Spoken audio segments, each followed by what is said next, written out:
In the Impact segment tonight, brutal personal attacks in the presidential campaign.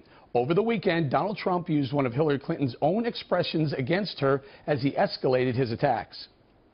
She took a little short circuit in the brain, and she's got problems. I mean, if we had real people, this would be a real problem for her.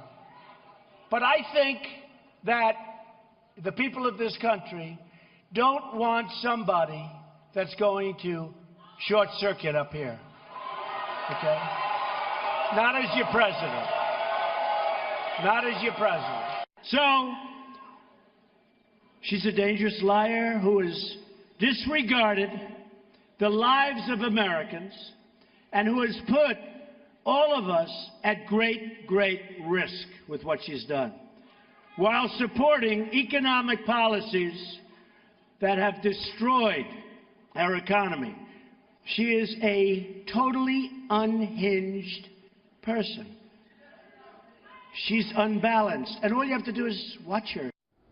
Tough rhetoric to be sure, but what impact do these increasingly personal assaults by both sides have on voters?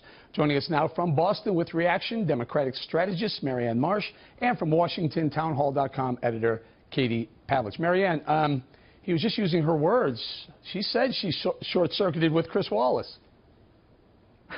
He's using them out of context. But I think the real point here, Eric, is that Trump's decided to react to his plummeting poll numbers by launching personal attacks against Hillary Clinton. And the more negative he can make this campaign, the less likely it is for women that they will vote. Historically, that has been true. The problem for Trump right now is, as you see in the polls, he is now viewed less favorably than Hillary Clinton. He's viewed as less honest than Hillary Clinton and less trustworthy as Hillary Clinton. And therefore, voters are unlikely to believe these personal attacks.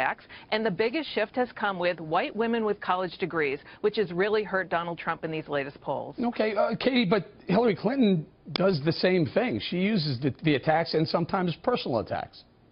Sure, but unfortunately there is a double standard between Democrats and Republicans and what they can get away with. And Marianne is right in the sense of women. I think that especially in this case, when you have negative campaigning, women aren't going to not turn out. They're going to turn out in favor of Hillary Clinton to defend her because they feel like Trump is attacking her. But on this issue, look, we've been talking for 2 weeks now about how Donald Trump needs to focus on the economy. He did that today in his speech, and I think that he had some really good points. He talked about eliminating the death tax. I think he can get personal in the sense of what you just mentioned, Eric, in the previous segment, in the sense of talking about the Clinton Foundation and how Hillary Clinton was very selfish to use the State Department to essentially benefit the Clinton Foundation. I mean, there's all kinds of ways to get personal without sounding immature by even using her same words against her. And I'll go to you, Marianne, on this. Except that this is such a wide open area of vulnerability on Clinton's part, because I don't know, everyone keeps saying, well, when she lies, it's Clintonian. Unless you exploit that and say, hey, it's not Clintonian to lie, it's lying.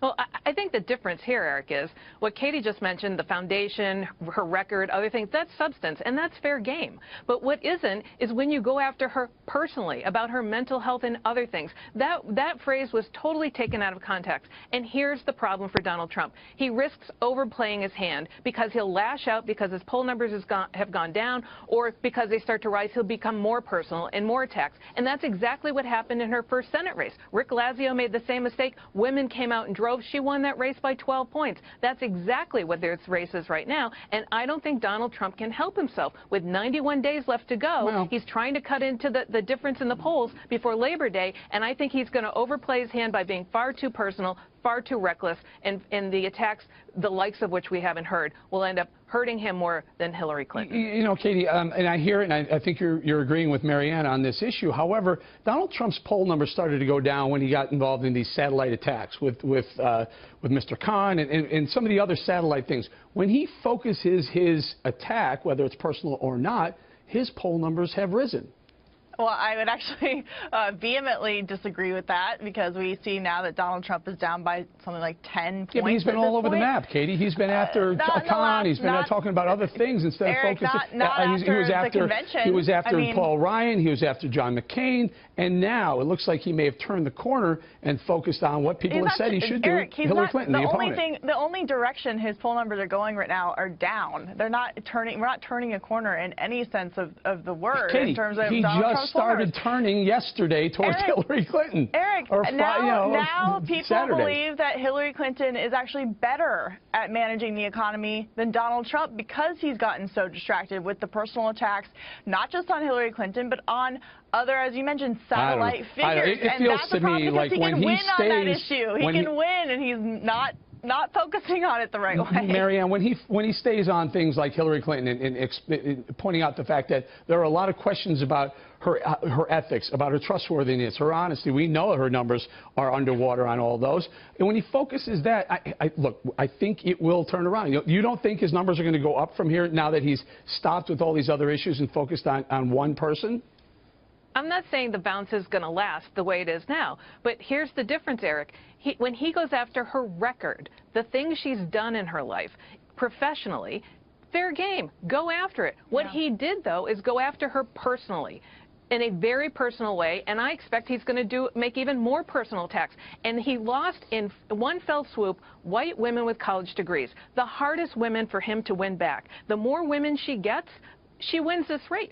Period. End of sentence. And that's a miscalculation he's made. Go after her Senate record. Go after her as Secretary of State. All of those things are fair game. But when you start talking about her mental health, when it's not even look, accurate, and B, the phrase way out of context, that's when women and other voters are going to rally to her side. He may be a master at picking up a grain of opportunity and exploiting it. It feels like that's what he did. She herself said, "I short-circuited." What is short-circuiting in the brain? Well, think about this for a second. Meaning the question. Short-circuited it. Didn't sound like it. It sounded like she short-circuited her answer because she couldn't answer properly.